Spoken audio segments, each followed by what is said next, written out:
আসসালামু আলাইকুম বন্ধুরা, আশা করি আপনারা সকলে ভালো আছেন। তো আমরা আল্লাহর রহমতে অনেক ভালো আছি। আজকে আমার মা আমার জন্য কেক বানাবে,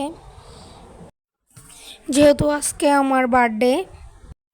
মাকে অনেকবার না করেছি, তবুও মা বলল না আজকে বানিয়ে দেই। তো যেহেতু মা ভালোবেসে বানিয়ে দিচ্ছে কেক, অবশ্যই আমি এই কেকটা খাবো।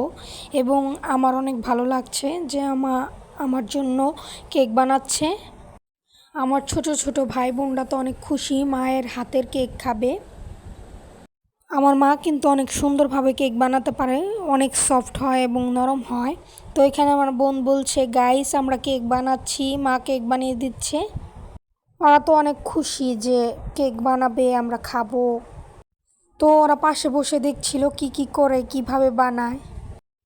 আর সত্যি কথা বলতে কেকটা অনেক মজা হয়েছিল এবং নরম হয়েছিল, সফট, একদম তুলতুলে হয়েছিল। আর এইখানে মা একটু বেকিং পাউডার দিয়ে দিচ্ছে। সব কিছু পরিমাণ মতো দিলে কেকটা একদম পারফেক্ট হয়। এখন ভালোভাবে মিশিয়ে নিব ডিম, চিনি গুঁড়ানোর সাথে বেকিং পাউডার।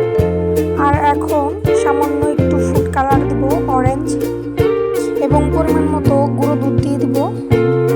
তারপর এগুলোর সাথে ভালোভাবে মিশিয়ে নিতে হবে অনেক সময় ধরে।